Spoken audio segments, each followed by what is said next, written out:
Salut à toutes et à tous, ici Dark Sprite Angel ou Test de Ganon Binge et bienvenue sur cette vidéo. Cette vidéo est une interview de Mathieu Côté de chez Behavior. C'est une vidéo que j'ai réalisée en amont de ma vidéo théorie et qui sera notamment centrée sur les prochaines collaborations ainsi que sur certains éléments du lore. Et dans cette interview, ça va parler beaucoup de ma vidéo que vous pourrez retrouver soit en description, soit dans les fiches. Bon là elle est pas encore sortie parce que je suis en train de la monter, mais bon voilà, elle sera dans la description dès que ce sera fait. Ne vous attendez pas à une interview classique car on va parler de beaucoup de sujets que j'aborde dans la vidéo, ainsi que de FNAF évidemment, et un peu de certaines de mes théories du coup parce que bah c'est ma vidéo quoi. Et je tiens également à vous diriger vers cette vidéo de Sopalin qui est un youtubeur DBD et qui a lui aussi réalisé une interview de Mathieu Côté en français avec des questions différentes des miennes, donc vous pourrez voir pas mal de trucs si vous regardez les deux vidéos. Voilà, merci à vous d'avoir regardé cette intro, on passe maintenant à l'interview. Bon, juste au cas où, si jamais vous voyez le décor là c'est FNAF, en fait ça se voit pas forcément mais toute ma chambre, j'ai recréé le restaurant de FNAF dedans, donc voilà. Ah quand même hein. Alors, tout d'abord, bonjour Mathieu et merci infiniment d'avoir accepté cette interview. Je vais faire un petit tour rapide pour tous les gens qui regarderont la vidéo sous forme de petite présentation, ce genre de truc. Pour les gens qui vous connaissent pas, même si c'est plutôt rare pour la commu des BD je pense, mais bon, au cas où. Oh allez. Donc, vous êtes Game Director chez Behavior Interactive, mais également Head of Partnerships, ce qui veut dire que vous êtes celui qui s'occupe de toutes les collaborations des licences intégrées à Dead by Daylight et tout ça. Ouais, en français on dit les chefs de partenariat. Ah ouais, carrément, genre... moi j'avais les trucs directement sur le wiki, donc... Ouais, mais c'est exactement ça. Mais oui, on se force pour avoir des belles traductions françaises quand même ici. Bah c'est bien, hein. Ça reviendra dans les questions, ça.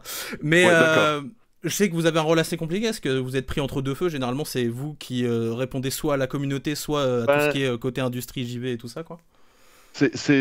Ça sonne un peu cheesy, là, mais j'aime à dire que le partenariat le plus important que j'ai à gérer, c'est celui avec nos joueurs.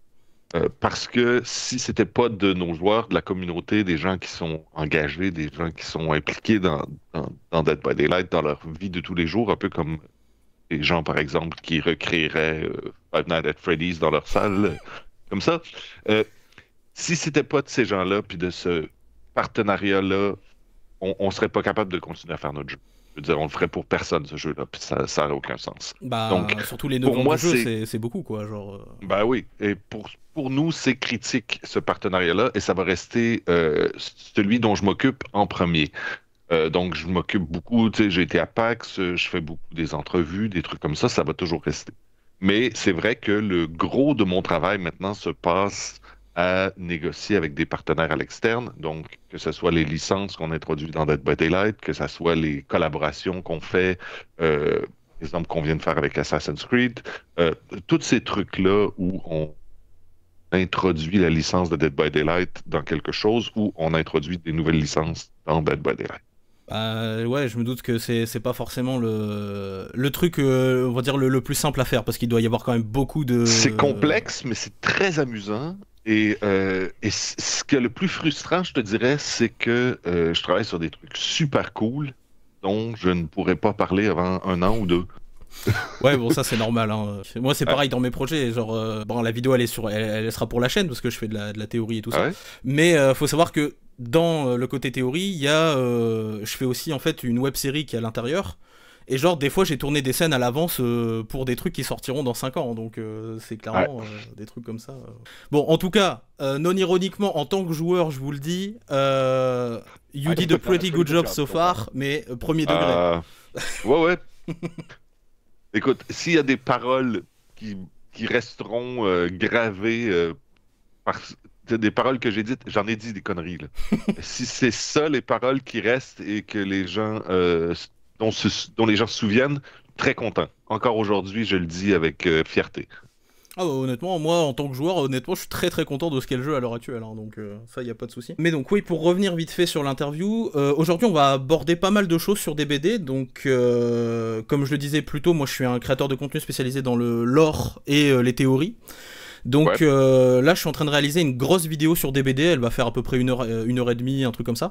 Ah, quand même. Et en fait, j'ai analysé littéralement toutes les demandes de ce que les gens ils voudraient en tant que tueur, survivant, chapitre ou juste des skins ou des trucs comme ça, et j'ai regardé en fait tout dans l'ordre, ce qui est faisable, pas faisable, pourquoi ça peut arriver, pourquoi ça ne peut pas arriver, tous les trucs comme ça, et en gros cette vidéo, il y aura tout ça sur 1h40, ça va être assez long, et du coup je me dis, l'interview va me servir du coup à pouvoir confirmer certains points ou non, et des trucs comme ça, mais bon, je vais pas vous balancer les 40 collabs, parce que bon, ça va être long quoi, mais voilà. Donc je vais poser des questions collab évidemment, mais également sur le jeu en lui-même, que ce soit au niveau du game design, du lore, de pas mal de trucs. Je sais que vous avez déjà accordé des interviews, notamment chez Slasher Radio, comme j'avais dit plus tôt. Ouais. Donc il y a des chances que certaines questions vous étaient déjà posées à l'époque, mais là on va faire en sorte que, voilà, déjà il y a peut-être des infos neuves, et en plus cette fois-ci c'est en français, donc voilà, peut-être que ça va changer pour les gens qui n'étaient pas anglophones, on va dire. Mais il y a aussi des questions qui vont peut-être sortir un peu de l'ordinaire, parce que je vais parler d'autres licences de Behavior aussi, notamment Frank Stone, peut-être un peu Naughty Beer, et voilà, genre... Oui. Mais voilà. J'espère. Donc on peut y aller, je pense qu'on peut commencer. Alors les premières questions, on va faire au plus simple, c'est FNAF, puisque c'est ce qui va sortir, et que basiquement c'est ce que les gens sont habitués sur ma chaîne, donc voilà. Ouais. Alors je sais que évidemment FNAF c'est un truc qui était hyper attendu, genre moi-même je pensais que ça resterait un truc dans l'idée du rêve de fan, mais je suis hyper content que ce soit arrivé du coup. Dis-moi, est-ce que j'ai le droit de poser des questions aussi? Ah oui, il n'y a absolument pas de souci. Alors pour un fan qui aime pousser loin les élucubrations, dis-moi pourquoi tu croyais que FNAF ne pouvait pas arriver? Parce que déjà c'était un jeu indé, ce qui est logiquement un peu plus rare pour des gros partenariats et tout. Et surtout, Scott lui-même avait déjà dit dans plusieurs interviews, notamment chez Doko par exemple, que faire des partenariats pour FNAF c'était un peu compliqué pour lui, parce qu'il voudrait quelque chose qui respecte énormément la licence. Après je me suis dit, bon, Behavior ils ont toujours respecté super bien les licences des personnages et ce genre de trucs, notamment pour l'intégration. Mais bon, c'est vrai que voilà, jeu indé, tout ça, je me disais c'est un peu compliqué, peut-être que il va pas accorder le truc aussi facilement quoi. Puis est venu bizarrement le truc Funko Pop, le jeu là avec FNAF et tout dedans. Je me suis dit, ah bah attendez, si lui il a pu le faire, peut-être que c'est faisable du coup. D'accord. Bon après j'avais aucun doute sur qui serait le méchant du chapitre. mais bon, je suis assez content d'ailleurs de cette vidéo, parce que j'ai mis très longtemps à l'écrire, et en fait pendant que je l'écrivais il y a des trucs qui se sont confirmés directement avec tout ce que j'avais dit, genre Lara Croft, je l'avais dit, elle est sortie, FNAF du coup ça a été confirmé, et j'avais parlé de The Witcher, alors je savais pas que ça serait des skins, mais voilà, c'était là aussi quoi, genre... Ah bon. Cool. Donc, première question, pour FNAF, comment vous avez abordé le lore et le gameplay? J'ai vu que dans le PTB, vous avez choisi que le Springtrap présent, c'est celui qu'on voit dans les mini-jeux de FNAF 3, quand donc il se fait enfermer dans le costume à Springlock par les enfants. Est-ce que c'est Scott qui a participé à la décision, ou est-ce que c'était juste, vraiment, vous avez choisi que c'était le meilleur truc, parce que par exemple, c'est ce qui colle avec le skin de Matthew Lillard En fait... ça a été une conversation. C'est pas, nous, on propose des trucs.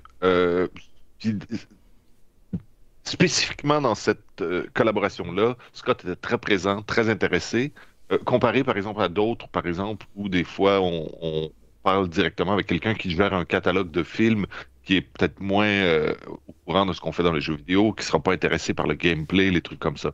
Alors que dans ce cas-ci, c'était quelqu'un qui était évidemment extrêmement au courant de ce qu'on faisait et qui était très intéressé à faire partie du processus créatif. Et ça, évidemment, c'est quelque chose qu'on accepte et qu'on encourage, là, parce que on sait que les meilleurs résultats qu'on va avoir, c'est en travaillant directement avec quelqu'un qui connaît non seulement la franchise, mais les fans. Parce qu'on voulait s'assurer que les fans de FNAF allaient regarder ce qu'on a fait et dire « Ouais, c'est exactement ce dont je rêvais ». Et cette version-là de Springtrap, c'est le plus dark qui existe dans la série, à quelque part. C'est le... Five Nights at Freddy's, c'est PG-13 en général. Le film l'était, puis les jeux restent plus ou moins pour enfants. Nous, on voulait faire la version cauchemardesque de ça, et on a parti de ce qu'on s'entendait à être la version la plus dark, la plus evil de Springtrap dans Five Nights. Bah, je sais il avait essayé de pousser un peu plus ça dans les livres aussi, c'était un peu plus complexe. Mais c'est vrai que ouais, dans les films, ça reste encore assez gentil pour l'instant. Je sais que le deuxième sera un peu plus sombre de ce que j'avais entendu, mais voilà. Et mais du coup, ça fait plaisir parce que pour le coup, voilà, ça c'était aussi une des raisons que je me disais pourquoi sur des BD ça serait compliqué. C'est comme les gens qui demandent des collabs genre Scooby-Doo ou des trucs comme ça.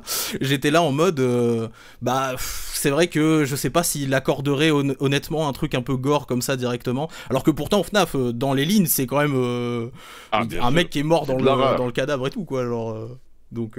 Ouais, c'est de l'horreur. C'est juste que c'est pas nécessairement expliqué en détail, ou c'est Ouais, pas voilà. nécessairement montré Il le cache beaucoup dans clairement le non lore, en plus. fait. Ouais, c'est ça. C'est le Exact. truc. Est-ce que l'absence de survivance est liée au fait que Michael a jamais eu de représentation physique en dehors des jeux en pixel art, ou c'est juste bah, parce que c'était plus compliqué de faire un truc avec ça La- l- Quand on décide le format d'un chapitre, que ça soit map ou non, killer ou non, survivor ou non, ou deux survivors, tout ça, c'est vraiment des longues conversations. Ok. Et il y a énormément de facteurs qui rentrent là-dedans. Le fait d'avoir un personnage iconique qui est immédiatement reconnaissable, c'est évidemment une grosse partie de cette équation. Et donc, quand on parle de Five Nights at Freddy, les survivors sont très souvent à la première personne. Bah oui. Parce que c'est toi qui fais l'expérience du jeu. Donc, il n'y avait pas de candidat immédiat qui sautait à l'esprit de tout le monde. Ceci dit, ça aurait pu se faire quand même, mais on a décidé de mettre les efforts sur une map, déjà, parce que la map est quand même une partie importante du lore puis de la Oui, clairement. présence de Five Nights at Freddy. Et l'autre truc, c'est euh, les efforts que ça nous a permis d'ajouter dans le power de Springtrap pour vraiment créer cette histoire avec le security room, tout ça. C'est quand même un effort assez significatif. Et je pense que ce qui a été particulièrement bien réussi avec ce killer, c'est euh, c'est qu'en créant le killer, on n'a pas seulement créé du gameplay cool pour les gens qui jouent killer, on a fait en sorte que le Survivor a une expérience de jeu de Dead by Daylight complètement différente selon que tu joues contre Springtrap ou non. Et Ça, ça, c'est c'était bien ça. important parce que, comme je disais, Five Nights at Freddy's, c'est à l'essence même de Five Nights at Freddy's, c'est l'expérience du Survivor. Et donc, c'est important de recréer ça euh, dans le chapitre. Bah, j'avais vu, ouais, bon, j'ai vu deux trois trucs sur le PTB par rapport Ouais. au fait que par exemple justement, ouais, on pouvait rentrer dans la salle et tout. J'aime bien d'ailleurs l'animation de transition entre les deux. On voit vraiment la salle de surveillance et tout, c'est Ouais. très cool.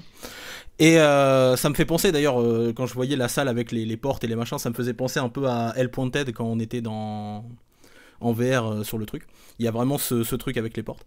Mm. C'est dans un mode, je sais plus c'est lequel, mais où on est en lumière bleue normalement. Et genre vraiment ça ressemblait beaucoup. Et vraiment même dans le gameplay, dans les trucs, dans le restaurant, j'ai ressenti vraiment la bonne vibe et tout. Années 80-90, on va dire un truc comme ça. Et vraiment le truc avec FNAF et tout, j'étais vraiment super content. Bon, ça c'est clair et net que je me connais. Je sais que de toute façon, quand le truc sortira, je vais explorer la map partout pour trouver tous les détails, tous les trucs. Yes. Voilà. Mais non, clairement, Et j'ai il vu y le en tueur, a j'étais des là. trucs à trouver. C'était incroyable. Bah, on va en parler après sur certaines bornes OK. d'arcade des trucs qui ont été trouvés. Mais, mais voilà. Vous avez réussi, du coup, effectivement, j'en parlais plus tôt, à avoir Matthew Lillard pour les skins légendaires. Ah Est-ce ouais. que ça a ouvert d'autres projets avec lui, par exemple un retour pour son rôle de Ghostface ou un truc à côté, À savoir, Scooby-Doo par ça, exemple? je vais essayer. Ça, tu me forces à être extrêmement délicat dans la manière dont je réponds à ça. Évidemment, toutes les conversations de licence, c'est des conversations qui sont. C'est le disclaimer que j'ai pas le choix de mettre au début de tout ça, mais Oui, bah, c'est c'est toujours des normal. conversations qui sont extrêmement confidentielles, extrêmement délicates aussi. Euh, mais un point important à savoir, c'est que les personnages dans une œuvre de fiction, que ce soit un film, que ce soit un jeu vidéo même, les acteurs ont à peu près jamais le droit du personnage. Ouais, à moins que la Donc, licence leur Matthew appartienne en Lillard, général. ce qui est à peu près jamais le cas. Mais, Ouais, c'est ça. et donc, dans ce cas-là, de toute façon, on leur parlerait pas en tant qu'acteur, on leur parlerait en tant que directeur ou de writer ou quelque chose comme ça. Et donc, dans ce cas-là, être le meilleur ami de Matthew Lillard me donnerait pas accès à son personnage dans aucun autre film qu'il a fait. C'est pas à lui de décider. Ceci dit, il y a probablement des points de contact, il est probablement plus facile d'entrer en conversation, mais c'est pas à lui de décider. Ceci dit, si, par exemple, on décidait de faire son personnage on prend un au hasard, euh, Scooby-Doo, hein? Je dis ça parce que c'était un des trucs qui était les plus demandés dans les Ouais, vidéos en vrai. ben, dans ce cas-là, nous, on pourrait recréer le personnage selon les droits qui nous sont donnés par les créateurs du film, mais si on veut recréer le visage exact de Matthew Lillard, dans ce cas-là, la plupart du temps, les acteurs ont le droit de final approval. Ok. Donc, ça passerait par lui pour approuver, ouais, ouais, ça ressemble à ma gueule. Exactement comme on a fait avec Five Nights at Freddy. Donc, les droits du personnage appartiennent aux créateurs du film. Mais si on veut recréer le visage exact de Matthew Lillard a le droit d'approuver ou non et dire non, ça me ressemble pas, faites-le mieux. Bah en vrai, moi quand j'ai vu le skin, franchement j'étais là en mode, il ressemble vraiment à celui du film, même le costume dedans et tout, Ah, c'était c'est ça plutôt le bien but. fait quoi. Genre. Oui bah après je me doute. Et d'ailleurs, bah puisqu'on parle de skin, est-ce que du coup, encore une fois répondez ce que vous pouvez répondre, hein, est-ce que du coup c'est possible, maintenant qu'on a une confirmation avec FNAF, qu'on ait par exemple des skins FNAF mais sur d'autres trucs, par exemple je sais pas, Vanny sur Légion, le Mimic pour la singularité, Grim Foxy sur le Blight, des trucs comme ça par exemple? Euh, Jusqu'à maintenant, on n'a pas fait euh, d'intégration de skins sur des personnages originaux pour un chapitre licencié. Ok. On a fait des intégrations de skins sur des personnages originaux quand on parle de collection, quand ce n'est que des Legendary Outfits. Ouais, comme On n'a Resident pas fait Evil. ça quand il existe un chapitre. En général, les skins sont sur les personnages licenciés eux-mêmes. Ok. Euh, Ceci dit, faire des choses qu'on n'a jamais fait avant, c'est quelque chose qu'on fait souvent. Euh, mais dans ce cas-ci, en fait, je pense que le plus gros obstacle qu'on aurait, c'est parce que le visuel du personnage, et oui, peut-être la taille, l'échelle, tout ça, fit avec certains autres personnages, mais c'est le gameplay qui accroche. Bah Il là pour le faudrait coup, que... j'ai demandé, enfin je demandais par rapport à ça justement sur le fait que ça on va dire colle dedans par rapport à Vanille, ce genre de truc. Là c'est vraiment que Ouais, des qui collent à peu près. Mais en fait j'avais l'idée par rapport à, par exemple si vous vous souvenez le skin Silent Hill du lapin qui était ouais. sur Légion, bah Vanille, puisque techniquement elle nous course dans le restaurant avec un costume de lapin et tout ça, avec juste, bah, juste un couteau et tout ça, je me disais bah par exemple ouais Légion. Euh, c'est possible. C'est drôle parce que c'est vrai que Légion, c'est un peu le passe-partout pour beaucoup de choses. Parce que c'est assez simple comme power. Il n'y a pas trop de trucs qui sont très spécifiques. C'est table de sucre. Ben écoute, pour répondre à la question de la manière la plus vague possible et précise en même temps, oui, c'est possible. Voilà, c'est possible, mais on sait pas si ça arrive, quoi. C'est juste ça. C'est une probabilité qui est Ok. plus de zéro. Bon, moi, en vrai, ça me va. Hein. Je suis pas, je veux pas faire de forcing ou quoi. C'est juste vraiment les Non, questions en général. Mais voilà. non, absolument. Puis tu fais bien de la poser, aucunement. Mais ce que je peux dire, par exemple, c'est que la réception qu'on a eue au contenu de Five Nights at Freddy a été gigantesque. Les gens adorent. Il y a un engouement qu'on n'a pas vu depuis un petit bout de temps. Donc, clairement, ça va nous motiver à essayer de trouver d'autres manières d'ajouter plus de contenu d'une manière ou d'une autre. Personnellement, déjà, il y avait là, franchement, il y a tout ce qu'il me faut pour moi là dans des BD. Rien que Alan Wake, déjà quand je l'ai vu débarquer, j'étais super content parce que c'est un jeu que Ah, j'adore et c'était tout. cool Donc, ça. Ah ouais. il y avait plein de trucs comme ça. On va terminer avec peut-être la dernière question sur FNAF avant de passer à autre chose. Bien sûr. C'est quoi l'histoire de choix derrière la hache de Springtrap? Je demande ça parce que en gros, il y a beaucoup de gens qui s'attendaient à ce qu'il ait juste un couteau, parce qu'en fait, il y avait une rumeur persistante au niveau du fait qu'il aurait une hache et tout ça. Et bah, dans aucun média où on l'a vu, il en a une. Donc ça vient d'où ce truc-là en fait? Euh, Ça, tu vois, c'est des conversations que je peux pas vraiment rentrer dans les détails, Ok, mais ça vient de conversations avec Scott. ok. Bon, de toute façon, c'est validé par lui dans tous les cas. Donc Absolument. donc c'est que c'est bon. c'est que ça va. Non, mais ça fait partie du canon maintenant. Ouais, voilà, c'est ça. C'est qu'en fait, souvent, il y avait des représentations de lui qu'on voyait partout avec des haches et des trucs comme ça. Et c'est vrai que j'en avais parlé dans la vidéo que il y a aucunement dans un média où on le voit d'habitude avec une hache. Donc je me disais, bon, ça risque pas d'arriver. Puis quand je l'ai vu sur le perso, j'ai fait, alors, le pouvoir est extrêmement stylé, mais ça sort d'où? Genre. Je te dirais qu'il y a eu plusieurs options qui ont été regardées, il y a eu plusieurs versions qui ont été considérées, et ça, c'est celle que tout le monde s'est entendu que c'était la bonne. Ok. Bon, de toute façon, en vrai, au niveau du lore, si on regarde à peu près comment fonctionne Springtrap, on sait qu'avec le Shadow Remnant, il peut faire beaucoup de choses. Donc bon. Autre question, donc là on va commencer à passer un peu sur autre chose. Bien sûr. Les collaborations au niveau manga, animé, tout ça, donc on a déjà vu débarquer l'attaque des titans dans le jeu récemment. Ça, cool. On a eu plusieurs autres trucs comme Junji Ito, Tokyo Ghoul. Alors Junji Ito, faut savoir que je suis un grand fan, j'ai tous les mangas là à côté. Ah non, c'était un artiste unique. Il est très sympa en plus, je l'avais déjà rencontré à Angoulême pendant le festival de la BD, très très cool. Et en fait, voilà, du coup, je me disais, c'est rare d'avoir des licences japonaises dans des jeux occidentaux. Est-ce que il y a des collabs futurs dans ce style-là qui sont encore prévus, sans savoir ce que c'est, bien sûr, hein, mais d'autres trucs manga ce que je peux dire, c'est que on a une communauté japonaise extrêmement, intensément passionnée depuis longtemps. Depuis très longtemps, pour Dead by Daylight, on s'est rendu compte rapidement qu'au Japon, on avait connecté avec quelque chose là-bas. C'est ce qui fait, par exemple, qu'on a fait les deux chapitres originaux vraiment inspirés des légendes du folklore japonais, avec le Spirit, avec le Oni. Oui, puis il y avait une convention à Tokyo récemment, j'ai vu aussi. Ouais, on était là il y a à peu près 3 mois, c'était super cool. Et c'est pas la première fois qu'on y allait non plus. Donc, clairement, des collaborations avec les créateurs japonais, c'est quelque chose qu'on va continuer de faire. On a fait avec Sadako, bien sûr, avec nos amis à Kadokawa. On a eu des opportunités et on continue à rechercher des opportunités de travailler avec des créateurs de contenu de médias différents au Japon. Parce que c'est... Bah ça en vrai c'est bien parce que c'est des trucs qu'on recherche et tout ça. Genre là pour la vidéo par exemple quand j'ai fait les recherches, j'ai vu qu'il y avait beaucoup de demandes pour des persos genre The Grudge par exemple ou des trucs comme ça. Et même moi j'ai rajouté une théorie. Alors celle-là elle vient que de moi bien sûr. Moi j'ai carrément dit que celle de Dragon Ball Z pourrait passer dedans, mais que ce personnage.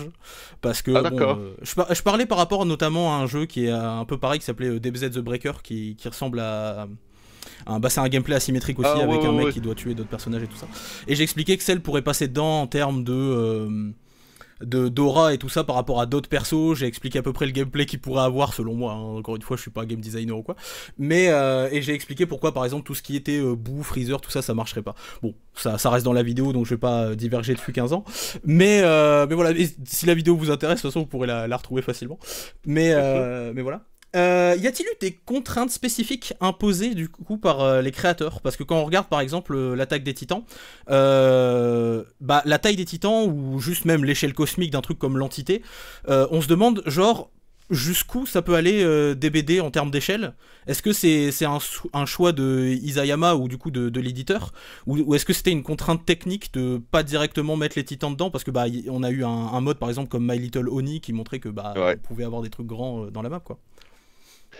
C'est une excellente question. Je te dirais que en réalité, chaque fois qu'on fait une collaboration, même la plus petite, il y a des limites, il y a des contraintes. C'est inévitable. Il y a certaines qui sont plus flexibles que d'autres. Il y en a qui sont plus contraignantes que d'autres. Mais à chaque fois, il y a des conversations. Ceci dit, quand on commence une conversation avec un licencieur pour potentiellement faire quelque chose, nous, on a des trucs qu'on met sur la table en commençant. C'est-à-dire, le personnage va être obligé d'être capable de se déplacer par soi-même, va être capable d'être obligé de sauter par-dessus un cadre de fenêtre, va être obligé de charge basique quoi, du perso. Oui, mais dans certains cas, c'est problématique. Chucky, c'est un bon exemple. Comment Chucky va faire pour prendre quelqu'un puis le mettre sur un hook? C'est pas quelque chose que le personnage fait normalement. Il va falloir... Puis la réponse était, on ne sait pas, mais il va falloir trouver une raison, mais on veut le faire. Bon. Puis on a trouvé une réponse avec Chucky qui était assez créative, mais qui restait tout à fait en personnage, dans le lore, tout à fait cohérente, mais ça faisait partie des limites. Oui, avec son esprit. Même chose avec Sadako. quand on a introduit Sadako, on s'est fait dire, ben, Sadako ne touche personne. Ou à peu près jamais. C'est pas ça qu'elle fait, tu sais. Bon, d'accord. Fait là, on a trouvé un truc avec les kanji, puis l'espèce de force psychique qu'elle utilise, tout ça. À chaque fois qu'on rentre dans une collaboration, il y a des limites. Et à chaque fois, on s'assoit avec eux, puis on fait, OK, si on rentre dans l'univers de Dead by Daylight, l'univers qu'on a créé, comment on peut régler ça de manière cohérente avec votre univers et le nôtre? Sachant que quand on introduit des nouveaux personnages, des nouveaux environnements, des nouvelles réalités dans Dead by Daylight, c'est pas une représentation exacte de la source.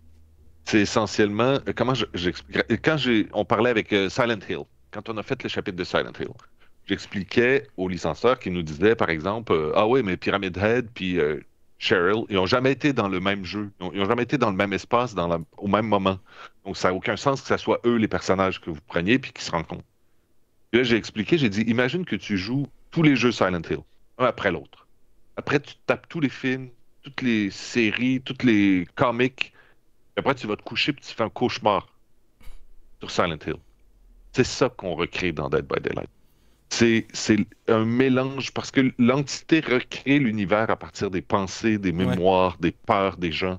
Et donc, ce que tu rencontres, c'est une représentation de la source. C'est pas la source elle-même. Et donc, la version que tu rencontres dans l'univers de Dead by Daylight est pas nécessaire. C'est pas nécessaire que ça soit une réplique 1-1 de la source, mais c'est une représentation. C'est souvent aussi les éléments les plus terribles ou cauchemardesques de la source qui a inspiré. C'est pour ça, par exemple, que Final Freddy, on a pris Springtrap, et la version de Springtrap est plus cauchemardesque que d'autres versions qui existent. Oui, c'est pour ça aussi que la map, c'est un amalgame un peu de tout ce qu'on avait. Exactement. Voilà. Exactement. Mais ceci dit, ça reste très fidèle à la source. Mais c'est inspiré par et non pas une réplique exacte. Bah, de toute façon, ça en vrai, c'est pas vraiment un truc qui m'a vraiment posé problème à ce niveau-là, parce que je me disais toujours, Pyramid Head et Cheryl, c'est possible parce que l'entité, elle peut les prendre à n'importe quel moment de leur timeline et dans le Rims, il n'y a pas de temps. Toi, t'es un fan de Dead by Daylight et tu as pris le temps de comprendre l'univers, le pourquoi, le comment, la raison d'être de ces choses-là, l'espèce de multiverse avec les timelines différentes. Tous des concepts qui, pour toi, sont basiques. Tu as tout accepté ça comme ça, mais pour certaines autres personnes qui viennent de l'extérieur, il y a une conversation à avoir où on doit essayer de poser les barèmes. Exact. Ouais, voilà. Ouais, non, c'est normal, du coup, c'est logique. Après, moi, bon, c'est vrai que j'ai passé énormément de temps à étudier le lore et ce genre de trucs parce que, personnellement, j'adore ça, donc bon, voilà. Merveilleux. Mais voilà. Du coup, c'est vrai que l'entité. De toute façon, on va en parler d'ailleurs de ça après avec l'entité. Mais voilà. Donc là, on va parler aussi de. On va revenir un peu sur les collabs aussi. Est-ce que vous avez déjà envisagé de revisiter des collaborations passées, genre, ou est-ce que c'est. Absolument. Elles sont déjà faites. On a fait un Resident Evil chapitre 2, par exemple. Non, moi je pensais plus pas spécialement en faisant un chapitre 2, mais par exemple, je sais pas, je veux dire un exemple du genre, par exemple, est-ce que ça serait possible que là, à l'heure actuelle, Freddy Krueger, il ait un skin avec Robert Englund ou un truc comme ça, par exemple? Genre un vieux truc. Bon, ça, encore une fois, c'est une question de licence extrêmement délicate. Le fait que, très souvent, surtout pour les films, par exemple, les gens qui détiennent les droits pour le 1 n'auront pas les droits pour le 2 ou le 3. C'était le cas de Evil Dead, notamment. C'est le cas de Evil Dead, c'est le cas de plein d'autres exemples, surtout quand tu tombes dans les films des années 70-80, surtout des films américains, parce qu'il y a des clauses légales aux États-Unis qui font que, je pense, après 40 ans, l'auteur original peut réclamer les droits. Il y a plein de trucs qui se passent qui font que les droits peuvent changer de main. Et donc, n'importe quand où on parle de mixer deux licences sur un même personnage, par exemple, avoir deux versions de Freddy qui sont possédées par deux entités différentes qui seraient sur le même personnage, c'est très, très, très difficile, ne serait-ce que pour la finance, essayer de débloquer qui a les droits aux royautés de telle chose, c'est un cauchemar. Donc, très, très peu probable qu'on fasse ça ever. Ceci dit, il existe des licences qu'on a présentement dont différentes versions appartiennent à la même personne. Et donc, ça, d'habitude, ça nous permet, oui, de rajouter d'autres variations plus tard. Ok, non, moi c'était pas spécialement pour Freddy, mais c'était vraiment pour savoir si voilà, il y a d'anciens trucs qui pourraient revenir. Non, mais Je c'est un pensais bon exemple. notamment, ouais, bah après voilà, j'ai donné cet exemple-là, mais je pensais notamment aussi à Monsieur Scratch par exemple pour Alan Wake ou ce genre de truc. Enfin, il y a Mhm. pas mal de choses Oui, c'est à tout ce à fait niveau-là, quoi. possible. Ok. Oui. Côté contenu introuvable, comme les costumes qui étaient disponibles notamment sur des BD mobiles à l'époque, Ah ouais. ou juste par exemple Pinhead qui aurait disparu, c'est possible de les revoir un jour eux ou pas? Encore une fois, la réponse simple, c'est oui, c'est possible. Dans certains cas, c'est beaucoup plus complexe que d'autres. Pinhead, écoute, c'est jamais notre décision de retirer du contenu si on peut le garder. Ouais, bah oui, Euh, comme vous aviez récupéré Stranger Things notamment. c'est ce que j'allais dire aussi, c'est si jamais il est possible de le récupérer et de le ramener, c'est quelque chose qu'on va vouloir faire. Donc, absolument. Pour ce qui est des trucs mobiles, ça c'est autre chose parce que c'est un produit complètement différent. Puis il y a des skins sur mobile que artistiquement on considère que ça fit pas ou ça fit moins. Il y a plein de trucs qu'on aimerait ramener. Ça va venir. On va voir. Mais ils sont pas tous en liste pour rentrer. C'est pas non plus. En fait, il faut les recréer de toutes pièces de Ouais. toute façon. C'est pas comme si c'était moins cher de le reprendre puis juste de copier-coller, là. Bah, y en a que j'étais content de revoir arriver, notamment parce que, bah, comme je joue beaucoup Sadako, j'étais content de retrouver le screen Crimson qu'il y avait sur mobile, qui était vraiment stylé, il est vraiment trop bien. Ouais. Mais voilà. Vu que FNAF a ouvert récemment aussi la porte aux jeux indés, j'imagine qu'il y a des possibilités de plus, de voir d'autres choses, genre, bon, notamment j'ai vu des échanges sur Twitter, Bendy and the Ink Machine, tout ça, bon, je sais que vous avez pas le droit de répondre si oui ou non il y aura ça, mais est-ce que du coup c'est faisable maintenant d'avoir ce genre de jeu maintenant? Ben, c'est pas une porte qui avait été fermée aucunement, là. Ah oui, C'est vraiment puis c'est pas en fait c'est plus une question de est-ce que c'est ce que les gens veulent, est-ce qu'il y a assez de gens qui le veulent. Tu sais, dans le cas de Five Nights at Freddy, oui, il y a 10 ans, quand c'est sorti, c'était l'archétype du petit jeu indépendant. Aujourd'hui, c'est très dur de dire que ce jeu-là est un petit jeu indépendant. C'est gigantesque, c'est une machine. c'est simple, je peux pas sortir de chez moi sans qu'il y ait quelqu'un qui sache au moins me parler de FNAF dans la rue ou que je vois quelque chose. Mais à quelque part, c'est la même chose pour Dead by Daylight. C'était un petit jeu indépendant qui est sorti il y a 10 ans. Aujourd'hui, c'est gigantesque. Euh, bon, peu importe c'est quoi ta définition de indépendant, l'idée, c'est si un jeu qui a créé un univers ou des personnages qu'on considère qu'il serait cool de rajouter dans Dead by Daylight, la porte est ouverte. C'est aussi simple que ça. Bah, par indépendant, j'entendais juste simplement que c'est le dev qui est tout seul, quoi. Genre, est-ce que du coup ça Ouais, serait faisable, quoi. tout à fait. Ok, donc là on va plus rentrer un peu dans une partie lore maintenant. Vas-y. Dans Je ma vais vidéo, faire de mon mieux. Je suis pas l'expert pour répondre à ça, oh, mais ça, je vais faire de mon mieux. y a pas de souci, mais ça va parler quand même de deux trois trucs à deux. Dans ma vidéo, j'explique que pour intégrer un tueur dans des BD, il faut qu'il ait un vrai passif de tueur, ou au moins qu'il incarne vraiment une menace. Il faut surtout qu'il soit crédible. Mais pour un survivant, c'est autre chose. On lui demande pas exactement la même Ouais. chose. Et c'est pour ça que j'ai défendu que Lara Croft, par exemple, c'était une super idée. Je sais qu'il y avait pas mal de gens qui disaient que ça collait pas ou quoi. Ce qui est de toute façon pas totalement vrai, parce que la meuf elle affronte des T-Rex, des momies, je sais pas quel autre truc bizarre. Mais j'expliquais, ouais, parce que du coup je défendais ça dans ma vidéo aussi en Ouais, bien disant sûr. pourquoi ça passait et tout. Euh, et vous, qu'est-ce que vous en pensez à ce niveau-là? Est-ce que vraiment pour un survivant, faut que ça vienne d'un truc d'horreur ou faut juste que ce soit un bon survivant? Je pense que ce qui est le plus important pour un survivant, en fait, c'est que ça soit pas des purs héros. Euh, Surtout des héros qui sont. Je vais prendre l'exemple extrême, là, mais disons Arnold.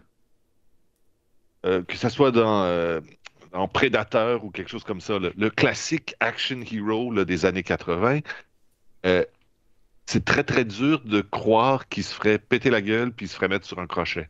Et Bah Ash ça, par exemple, littéralement s'il avait son flingue, je pense qu'il se battrait quoi, genre.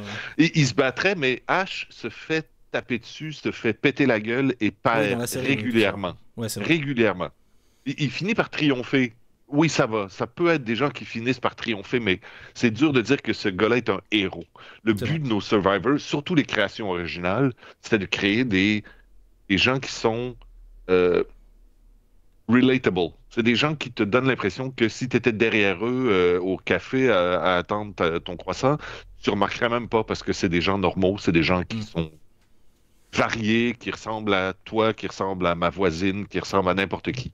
Et c'était ça l'objectif quand on crée nos personnages originaux.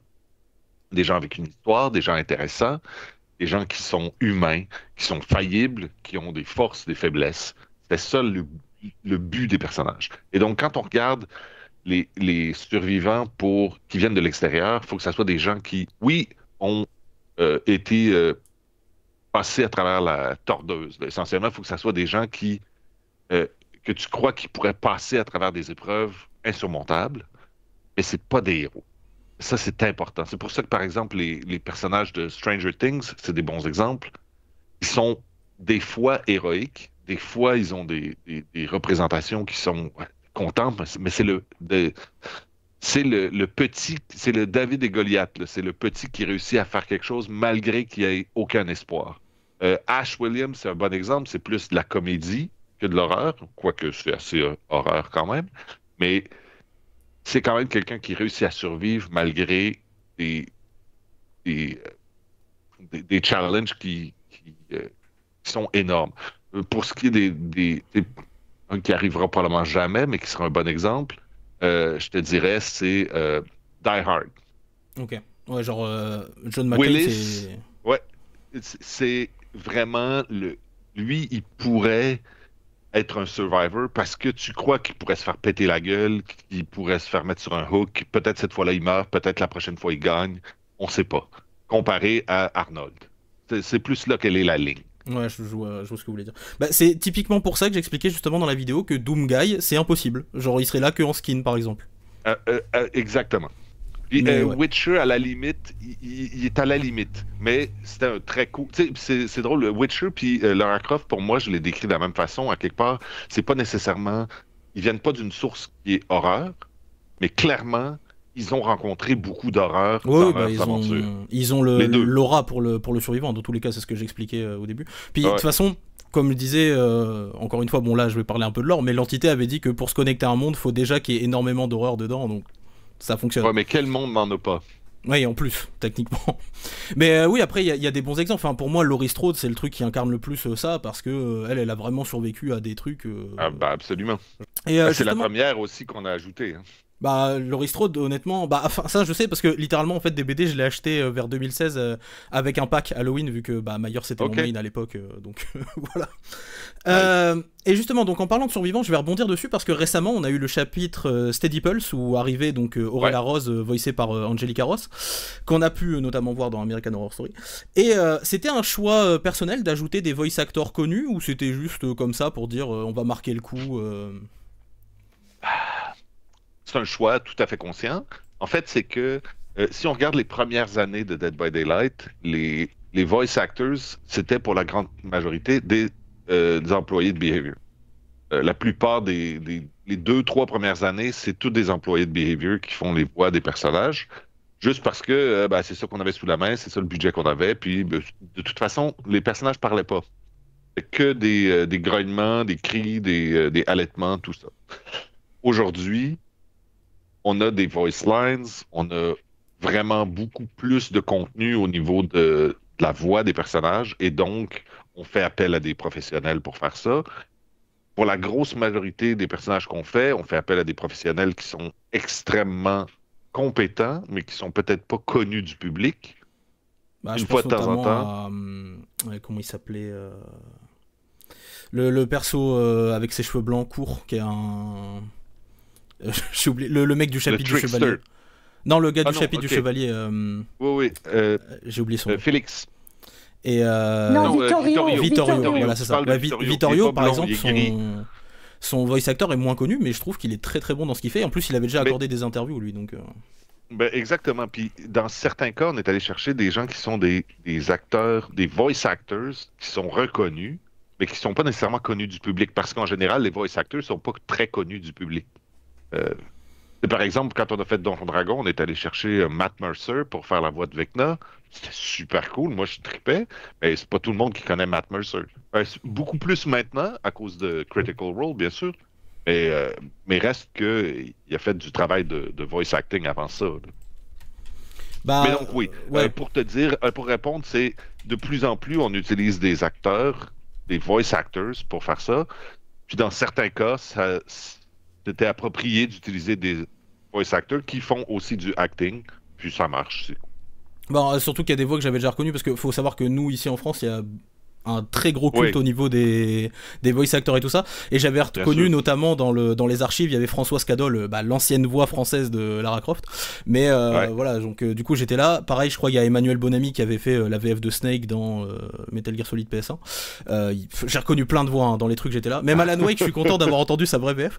Mais voilà, genre j'étais là en mode ah ouais, quand même, ça change maintenant parce que on a eu même récemment Trix qui a fait, on entendait les voix pendant l'événement aussi. Mhm. Et justement, donc on va en parler. Je disais, bah nouveau personnage, ça veut dire nouveau lore. Comme je vous l'ai dit plus tôt, moi j'adore analyser le lore et tout ça.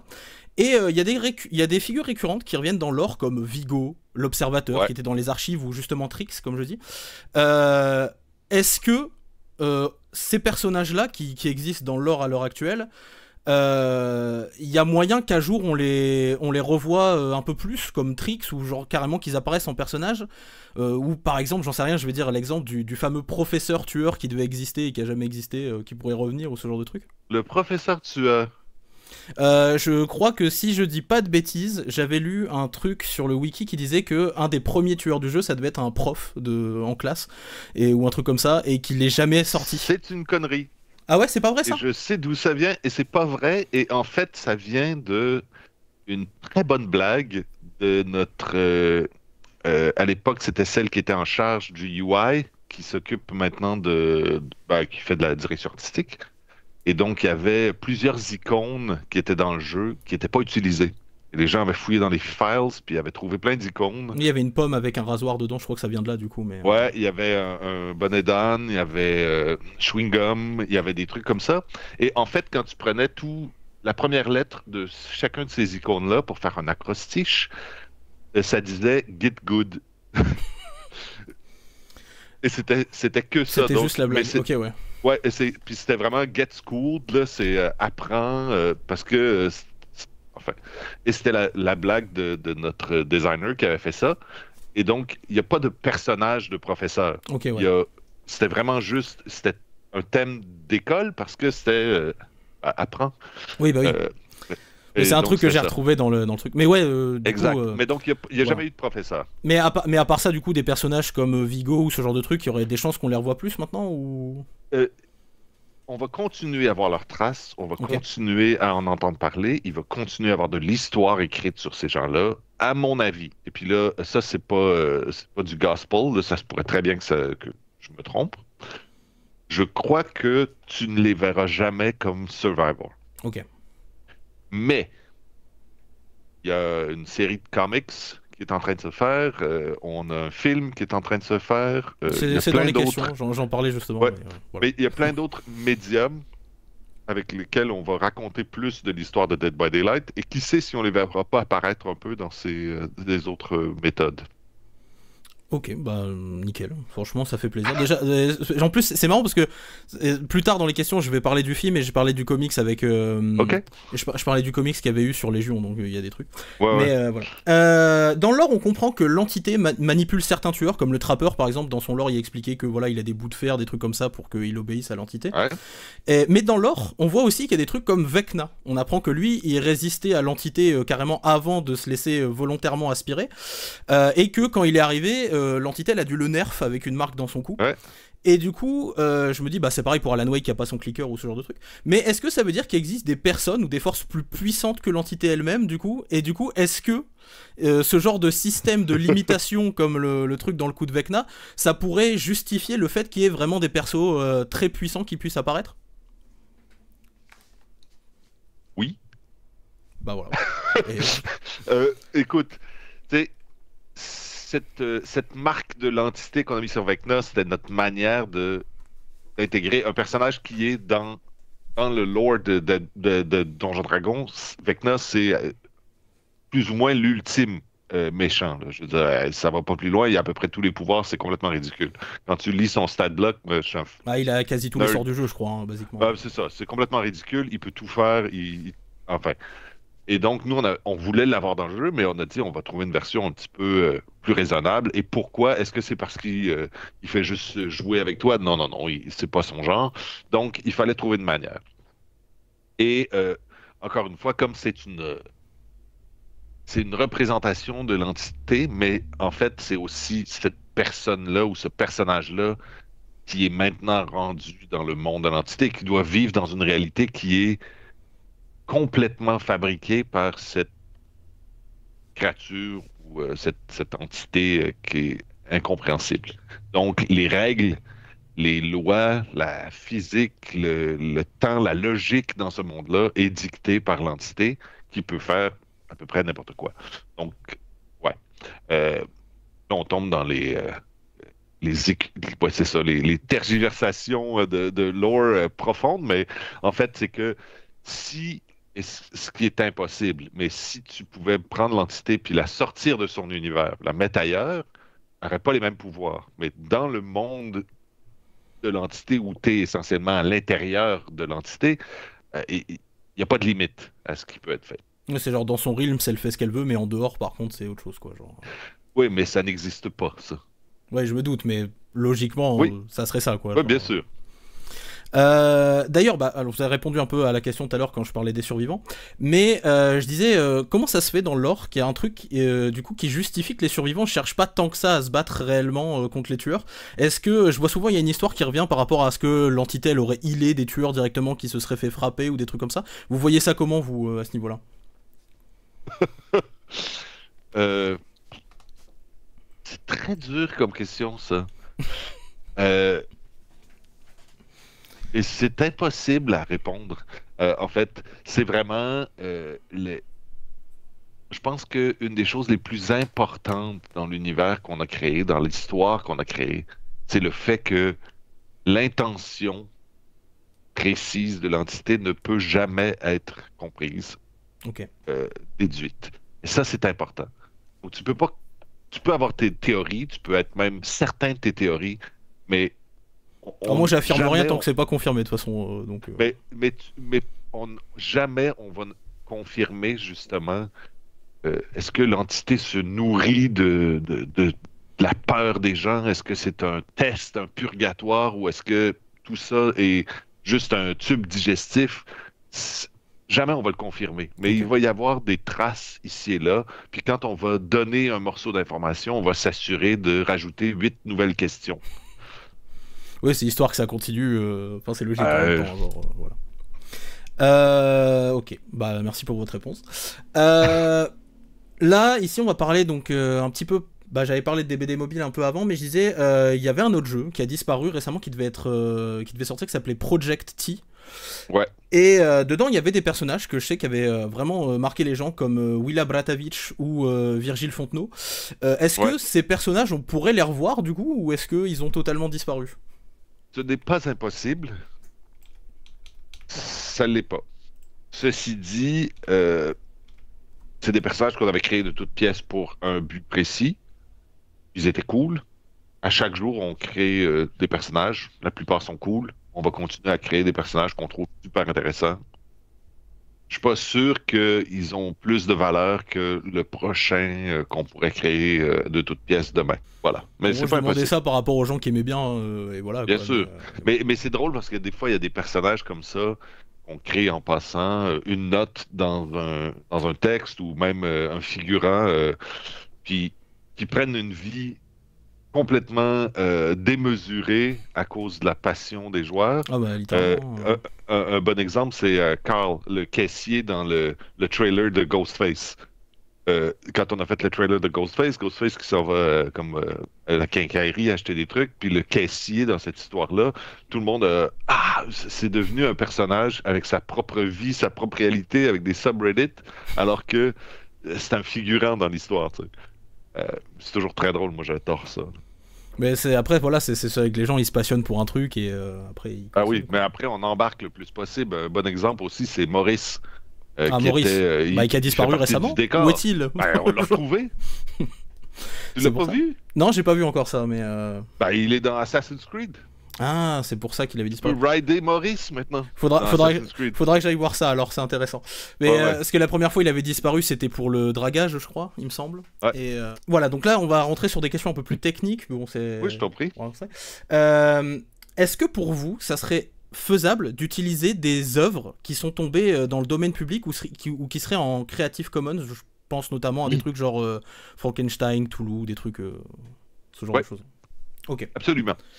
Et vous avez pas de difficulté avec ce genre de licence un peu libre et tout ça, du coup? Si la licence est libre, il n'y a pas de problème. Si la licence est un peu libre, ça c'est autre chose. Bah, je pensais notamment, alors j'en parle dans la vidéo, qu'il y a notamment des trucs qui pourraient partir de loin, genre des creepypasta du style Slenderman que beaucoup de gens avaient demandé. Je sais que si on part sur la propre version, ça pourrait aller, mais qu'il y a des droits qui sont détenus notamment par exemple par Blue Isle Studio, qui sont aussi à Montréal d'ailleurs. Ouais. Et pas mal de trucs comme ça. Donc voilà. Ouais, c'est ça.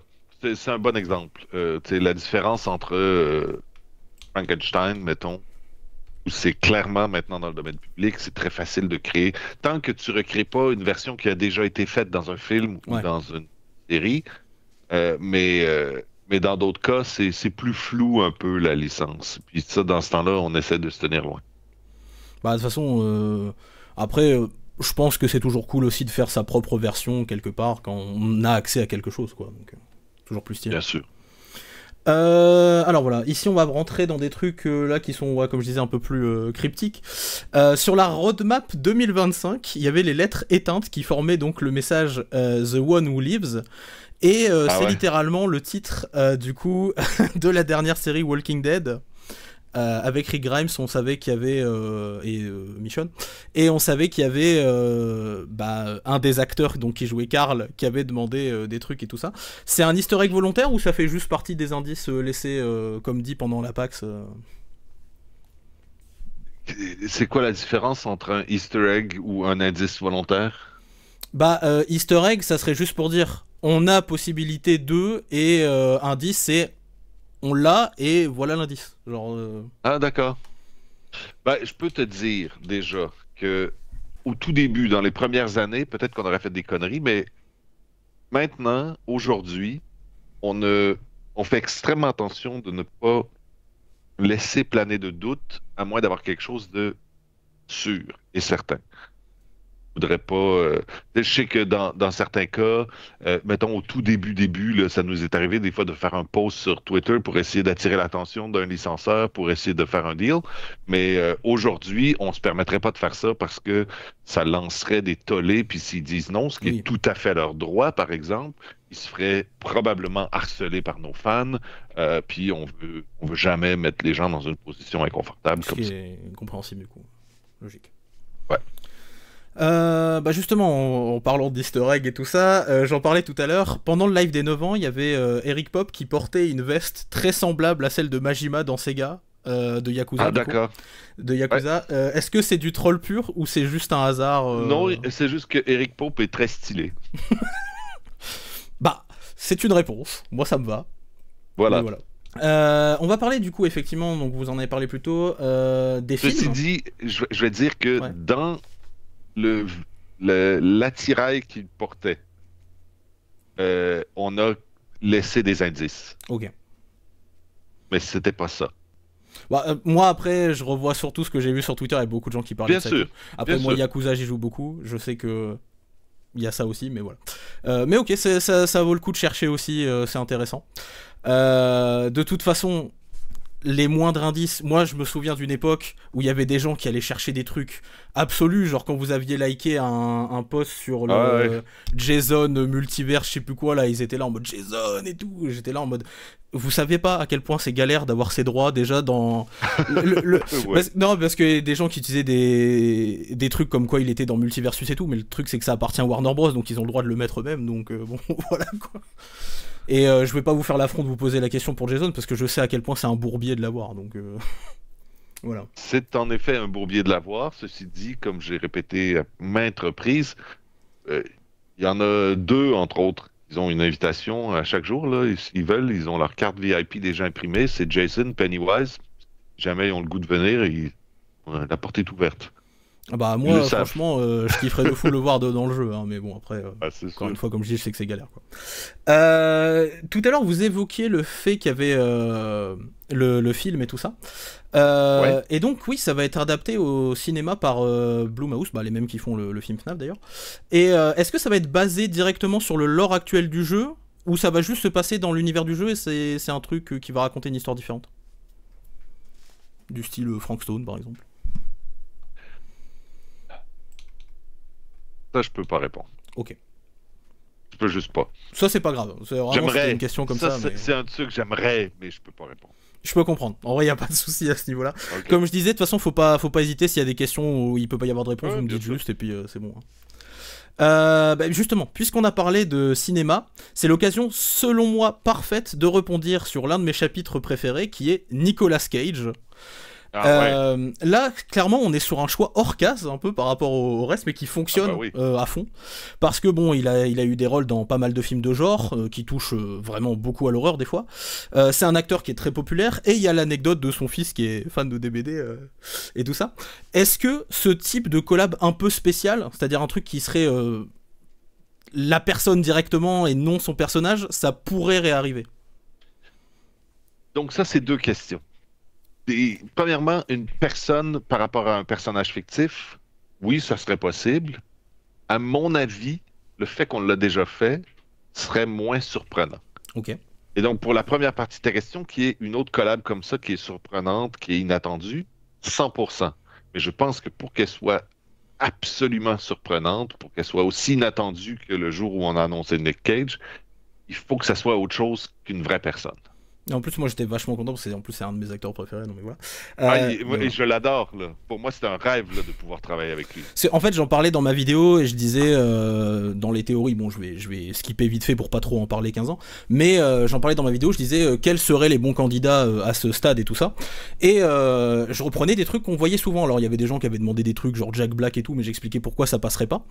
Et je disais par exemple que des gens qui cochent pas mal de cases à leur façon, il y avait par exemple Willem Dafoe ou Keanu Reeves qui pourraient entre guillemets coller à ce niveau-là. Mais j'ai dit aussi que étonnamment, il y a des gens qu'on pourrait s'attendre à ne pas voir et qui seraient vachement intéressants comme un streamer Twitch de DBD vachement connu ou des gars genre Markiplier que personne s'attend à voir. Je me suis dit ça serait une dinguerie d'avoir des trucs comme ça dedans. Mais voilà, bon, En effet. passons. Donc voilà, on y vient. Je parlais ici d'univers transmédia tout à l'heure. Vous avez sorti donc un visual novel que j'ai kiffé, Hooked on You. Les comics cool, hein. comme celui sur Légion. Et du coup, est-ce que vous voyez DBD comme un univers transmédia à construire encore plus loin ou est-ce que genre... On a à peine trempé le gros orteil dans cet océan. Ok. Ouais.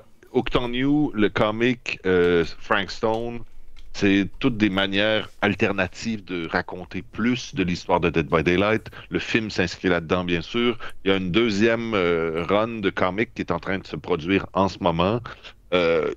Oui, il y en aura de plus en plus. Bah, sachant que, ouais, il y avait d'autres trucs aussi. Le jeu de société que j'ai joué qui est très très cool, avec les figurines Il est et très tout. très cool. Franchement, Ouais. j'ai bien kiffé. Hein. Ouais, moi Et- aussi. C'est drôle parce que moi, je joue beaucoup à des jeux de société avec Ouais, mes pareil. amis Pareil. tout le temps. Et mes amis, évidemment, ils m'entendent parler de Dead by Daylight depuis 10 ans, mais la plupart, ils jouent pas. C'est juste pas leur truc, ça va. Puis ils sont trop vieux de toute façon. Mais on joue au jeu de Dead by Daylight, le board game, et tout le monde embarque, c'est super cool. C'est vraiment une belle représentation de la dynamique du trial. Et ça reste super simple, même pour des gens qui n'ont jamais joué à Dead by Daylight. Et pourtant, ça reste hyper profond parce que tous les perks sont là, toutes les combinaisons Ah oui, possibles littéralement. Hein. Ouais, C'est c'est ça cool. qui m'a fait beaucoup rire. J'ai un bar à jeux près de chez moi où on va de temps en Ouais. temps pour jouer à des jeux de société, des trucs comme ça. Et d'un seul coup, je suis tombé sur le jeu Dead by Daylight. Faut savoir qu'avec Ah ma ouais. copine, on y joue beaucoup. Et du coup, on dit vas-y, il faut qu'on teste. Et en fait, on a passé genre, je sais pas, 1h30 à essayer de faire une fiche avec nos propres perks et tout. Enfin, c'était trop marrant. Le jeu Ouais. était vraiment cool, quoi. Donc on a déjà vu des collaborations musicales dans des BD comme avec Iron Maiden, Slipknot ou ce genre de choses sous forme de skins cosmétiques. Mais est-ce que un Ouais. jour ce type de crossover pourrait carrément, si ça suit à l'univers musical bien sûr, avoir genre son survivant ou ce genre de choses? Ou est-ce Pourquoi que pas? ça s'arrête en skin? Ouais, ok. Pourquoi pas? Parce que moi, je me Mais dis, il faudrait que ça stylé. soit. Tu sais, et à chaque fois, il faut que ça soit des personnages qui sont inspirants. Ouais, Eddie, c'est une exception à quelque part dans ce monde-là, là, parce que ouais. Eddie, Iron Maiden, premièrement, il y a déjà eu plein de versions de Eddie différentes, mais en plus, il est Bah, même dans les jeux, iconique, hein. tout le monde le reconnaît immédiatement. Puis Iron Maiden, je veux dire, c'est Bah, Iron géant, Maiden, encore une fois, là. il y a peu de gens qui le savent, mais il y a eu à l'époque un jeu avec Eddie, Ah, il justement, hein, donc qui était un vieux il y en jeu a en eu plus 3D. d'un, en fait. Mais donc, c'est ça. Fait que oui, tout à fait, c'est possible qu'il y Ok. ait plus de ça. Et est-ce que les choix sont volontairement orientés vers le métal et le rock alternatif, genre Korn, Gojira, tout ça, ou est-ce que vous seriez ouvert à des propositions plus inattendues du style baby metal, Billie Eilish ou des trucs vraiment sans aucun rapport vraiment entre l'horreur, quoi, on va dire. Si la personne est inspirée par ce qu'on offre, il n'y a aucun obstacle. Ok. Écoute, ça pourrait être de n'importe quel style, absolument, euh, tant que ça marche, tant que nos fans vont embarquer, je veux dire, il n'y a aucun obstacle à ça. Ok. Vous avez fêté les jeux, enfin les 9 ans du jeu récemment, comme j'avais dit. Ouais, Ce qui est un exploit pour un jeu à gameplay c'est asymétrique, je trouve complètement ça ridicule. incroyable. Est-ce que vous avez une vision à long terme, genre DBD 15 ans, ou est-ce qu'un jour il y aura un DBD 2 qui sortirait, ou un truc comme ça, pour vraiment dans la En continuité? fait, on a une vision à moyen terme. C'est drôle Ok. parce que le classique, c'est encore 7 ans. Tu sais. Et on se dit ça depuis 5 ans, encore 7 ans. Puis à chaque année, ben, on a encore un autre 7 ans. Euh, puis on, je crois sincèrement, ça c'est juste moi, mais je crois sincèrement qu'on en a encore au moins pour un autre 5-10 ans facile. Là. Je dis 7 ans parce que c'est le running gag dans l'équipe, mais euh, même le jour où ça va commencer à décliner, sûr que ça va arriver, il y a tellement de monde, il y a tellement de gens qui sont profondément imprégnés de cet univers-là que ça va continuer encore longtemps. Bah, Euh, moi c'est et tout ce que je pour souhaite. ben, oui, moi aussi. Et pour répondre aussi à l'autre morceau, on n'a aucune intention de faire un Dead by Daylight 2. Ceci dit, on travaille très très fort à s'assurer que euh, Dead by Daylight reste un jeu du moment. Donc, oui, c'est un jeu qui a 10 ans, puis dans certains aspects, en ce moment, ça paraît. Puis, on a fait un gros update visuel il y a 3 ans, je pense. Mais c'est pas assez, là. Il faut continuer à faire ça. Puis, clairement, on y travaille. On veut s'assurer que s'il y a un DBD 2, ça sera pas. Il y a plusieurs jeux qui l'ont fait, en fait, ça. Au lieu de faire un 2, on va faire un gros update. On veut s'assurer que les gens n'ont pas besoin de racheter le jeu, pas besoin de Bah, du racheter tout le style contenu qu'ils ont acheté. ce qu'avait fait Overwatch, il me semble, je crois. Ah non, ils ont fait un 2. Bah, en fait, Nous, on veut pas. ils l'ont appelé Ouais. Overwatch 2, mais c'est toujours le même jeu, techniquement. Genre. Mais bon, tout ça pour dire que ce qui est important pour nous, c'est de s'assurer que tu n'as pas besoin de racheter le jeu, tu Mhm. n'as pas besoin de racheter tout le contenu que tu as acheté, tu vas le garder. Puis que il y a une continuité aussi. Ok. On va pas te dire, il y a des gens qui jouent au 1, il y a des gens qui jouent au 2. Non. Ouais, c'est logique. C'est logique. Bah, franchement, je le dis, en plus, c'est un exploit que vous avez réussi à tenir vraiment longtemps comme ça. Bon, c'est pour plein de raisons, hein, mais c'est un truc de fou parce que vraiment, quand on regarde tous les autres jeux du même style, il y en a plein qui sont tombés. Le jeu Texas Chainsaw, il est tombé. Predator, je crois. Bon, voilà. Ouais. Tous des trucs comme ça. Bon, récemment, enfin, avant, vous aviez eu aussi Death Garden et tout ça, mais ça reste. Voilà, c'est quand même un exploit de fou, je trouve. 9 ans, c'est incroyable déjà. Absolument. Voilà. Vous me parliez plutôt aussi des contraintes qu'il y avait eu avec certains éditeurs ou ce genre de trucs. Avec le mode 2v8, on peut voir qu'il y a certains tueurs qui ressortent, comme par exemple Mhm. Ghostface et tout ça. Est-ce que c'est genre ils ressortent au compte-gouttes parce qu'il y a des licences qui veulent pas que leur tueur soit associé à d'autres personnages, ou est-ce que c'est juste une histoire de droit En fait, le plus gros obstacle pour ça, c'est le power qui doit être modifié et qui doit être balancé pour s'assurer qu'il fonctionne en 2v8. Ce qui n'est pas le cas de tous les killers. Il y en a beaucoup Ok. qui ajoutent de la complexité, qui ajoutent des trucs qui spawnent sur la map, par exemple. Et c'est une des principales raisons. En fait, c'est pour ça que c'est pas tous les killers originaux non plus qui sont dans le 2v8. Il faut s'assurer qu'il y a énormément de travail à faire du côté du game design, du côté du level design, pour que ça soit cool de jouer en 2v8. Et ça, c'est la première étape. Bon, évidemment, il y a des conversations avec les licencieurs parce que euh, c'est pas la même chose quand tout à coup ton personnage se retrouve côte à côte avec un autre personnage licencié, puis on peut finalement voir que tel personnage est plus grand que tel autre, ou euh, là, il y a des comparaisons un peu plus directes. Donc ça ajoute une complexité, mais, euh, mais c'est pas ça l'obstacle principal, c'est le design. Ok, ouais, c'est une question que je me disais aussi, parce que je me disais au final, en vrai, les autres survivants interagissent quand même avec, donc trucs de licence, ils Ouais. sont... voilà. Bon, après, je sais qu'il y a aussi des obstacles à ce niveau-là, genre Nemesis, il me semble qu'il a été réduit de taille par rapport à l'original, parce qu'il est très grand normalement, genre voilà. Ouais. Mais je le sais, c'est un de mes mails du coup, mais voilà. Et ah bah, je joue beaucoup en tueur, donc bon, du coup... C'est bon. Je mets une Sadako, Nemesis, Pyramid Head et Myers, donc du coup, beaucoup de Ah, quand persos. même. Mais voilà. Donc, pas beaucoup les originaux. Dans les originaux, je crois que je jouais beaucoup le piégeur parce que j'adore le skin Naughty Beer. En fait, tout simplement. Faut savoir que Naughty Beer, j'y ai énormément joué avant même de connaître des BD parce que je l'avais sur PS3. Alors j'avais Panic in Paradise qui est techniquement le 2, mais voilà. Ouais. Et le bon. Voilà. Et du coup, j'avais celui-là sur PS3 et j'y ai énormément joué. J'adorais ce jeu. OK. Et je savais pas du tout que c'était vous à la base. Et quand je l'ai vu débarquer dans des BD, j'étais trop content. Genre, j'étais là, trop cool. Mais du coup, non j'ai acheté seulement le skin direct. c'est Behavior, mais l'équipe de départ qui a commencé Dead by Daylight, c'est en fait l'équipe de Naughty Bear.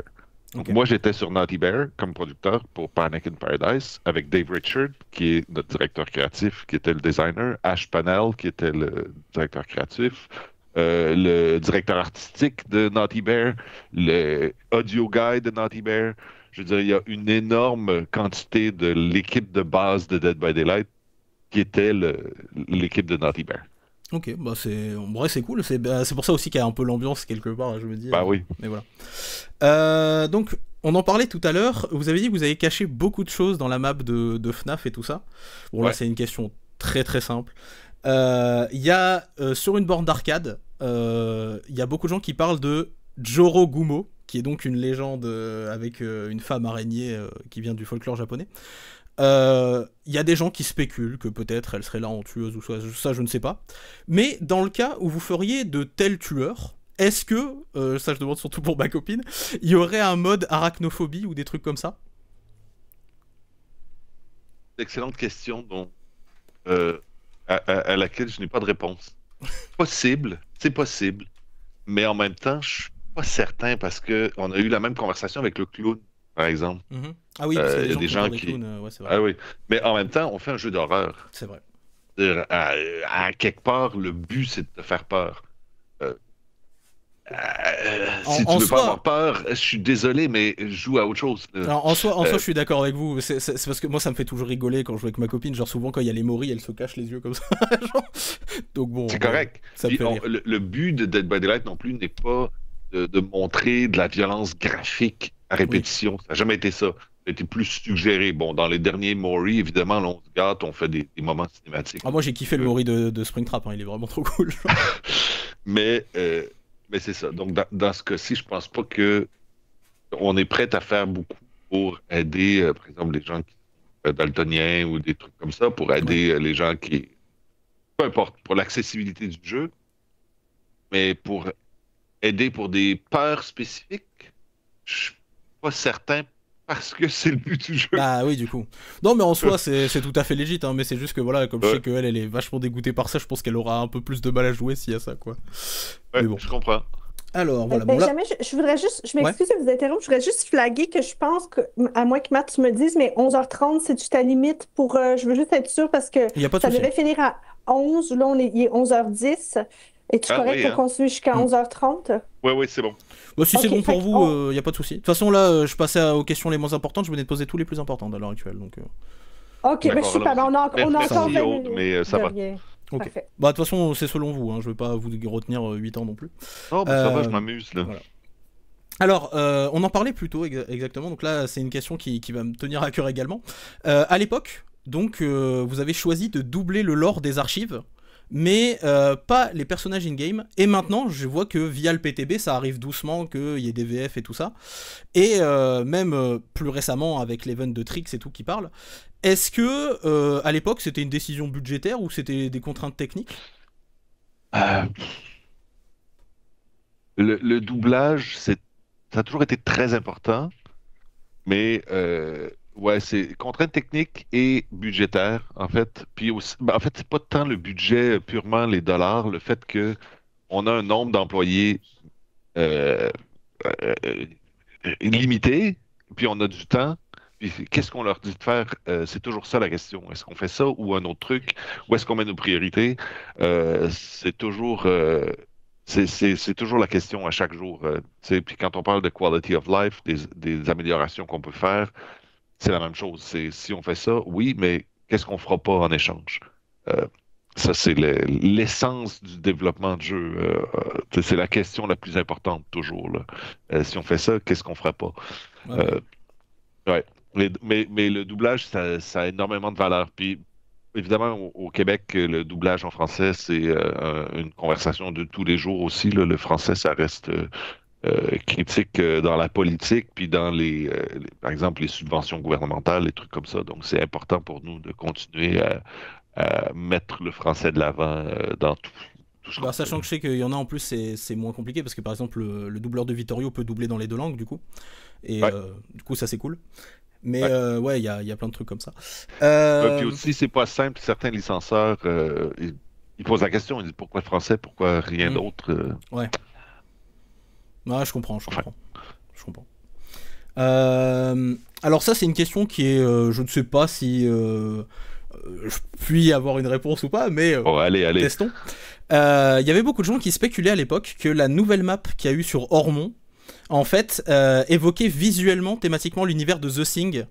Est-ce que c'est parce qu'il y avait un truc qui devait être prévu et qui n'a pas été fait au final, ou c'est juste C'est drôle parce que volontaire? cette question-là, tu peux remplacer la map par des personnages, par un power set, par un texte, par quoi que ce soit. Il y a des gens qui disent ah ouais, ça me rappelle tel autre truc. Est-ce que c'est parce que vous avez essayé de faire l'autre truc, vous ne l'avez pas eu, puis vous avez recyclé votre. C'est jamais le cas. Ok, On va pas commencer à faire une map de X si on n'a pas signé un contrat, puis déjà la confirmation qu'on va faire X. Donc, écoute, on n'avait pas de map dans la neige, on n'en avait jamais fait. Puis, si on fait de l'horreur dans la neige, The Thing, c'est la première chose qui oui, les va gens ils vont penser à popper ça, dans ouais. la tête des gens. C'est sûr. Donc, c'est sûr qu'il y a un parallèle, mais ça s'arrête là. Ok, bon, Le, Quand on sort un truc, c'est toujours c'était ça l'intention. Il y a des choses qui sont inspirées par, il y a des choses qui sont, tu sais, par exemple, si tu retournes dans la première année de Dead by Daylight, le Trapper, le Raid, le Hillbilly, c'est clairement un hommage à Booba, ouais. Texas Chainsaw Hmm. Massacre. Ben oui, tout à fait, parce qu'à l'époque, c'était beaucoup plus écrit comme une lettre d'amour aux vieux films d'horreur. Euh, Aujourd'hui, on s'efforce peut-être plus de rester éloigné de la plupart des choses parce qu'on pourrait potentiellement les intégrer plus tard. Ouais. Mais, mais non, il n'y a jamais de recyclage de ce niveau-là. Bon, après, ça reste très cool hein, dans le cas, même quand vous faites des trucs originaux. Genre, je pensais à l'Inconnu que j'adore Ah oui. honnêtement. Mais voilà. Alors voilà, donc là, ça c'est une question game design, c'est un peu compliqué. Ouais. Est-ce qu'un jour, c'est un peu le cas d'ailleurs avec Springtrap, est-ce que vous aviez déjà envisagé de briser le format habituel du 4v1 pour certains chapitres qui sont très spécifiques? Je pense notamment, alors dans les plus demandés, on a par exemple les Dents de la Mer ou Subnautica. C'est un environnement aquatique, donc c'est un gameplay asymétrique sous-marin, ça doit être très compliqué à faire. Est-ce que ça serait envisageable par exemple un jour de faire un truc comme ça ou... C'est envisageable. Moi, je te dirais que... Est-ce que je peux raconter ça? Aude, ferme tes oreilles. Euh, il existe dans les archives de Behavior une version d'une map aquatique Ok. de ce jeu 1 contre 4. Je suis spécifiquement vague sur plein des mots que j'utilise, mais ouais, c'est possible. Puis encore Ok. une fois, je pense que si tu zoom out, puis tu te rappelles que tu vis dans un cauchemar, tu vis pas dans une réalité. Ouais, C'est tout à fait possible de créer des environnements complètement différents, puis ça reste plus ou moins cohérent avec l'univers. Ok. Bon, c'était pour savoir ça. Tac tac, j'ai plus beaucoup de questions, en vrai, on arrive vers la fin. Alors ça, c'est une question un peu spécifique. Si un jour il y a une compagnie, parce que je sais qu'il y a Dead by Daylight qui est sorti sur plusieurs supports à part PC, si un jour il y a une compagnie du style Nintendo qui vous donnerait l'autorisation de faire une collab par exemple avec Metroid, Zelda ou des trucs comme ça, mais que comme pour ce qu'ils ont fait pour Rocket League, ils imposaient uniquement la collab sur cette console. Est-ce que vous accepteriez ce genre de collab fragmenté, ou est-ce que vraiment la cohérence interplateforme pour vous c'est trop important Par exemple, qu'on puisse avoir Link dans Dead by Daylight, ouais, mais seulement sur Nintendo. Ouais, c'est ça. Peu probable. Ok. Peu probable. Possible, mais peu probable. Ok. Parce que ouais, voilà, c'est des trucs qu'ils avaient déjà fait, donc je me disais, est-ce que vraiment... Ouais, mais non, c'est pas particulièrement intéressant pour nous. Je peux comprendre. En vrai, moi je ferais pareil, donc voilà. Mais ok. Quel est votre regard, tiens, ça va être drôle, quel est votre regard sur les gens, les théoriciens par exemple, qui interprètent chaque teaser, chaque skin, j'adore chaque truc? Moi les trucs de spéculation, c'est mes vidéos préférées dans Dead by Daylight. Quand je regarde du contenu, je regarde un peu n'importe quoi, mais les vidéos de spéculation des gens qui disent « Ouais, OK, il y a un morceau de tissu qui flotte à telle place, c'est sûr que c'est tel autre truc-là là, qui ils te partent des conspirations impossibles. » J'adore. J'adore.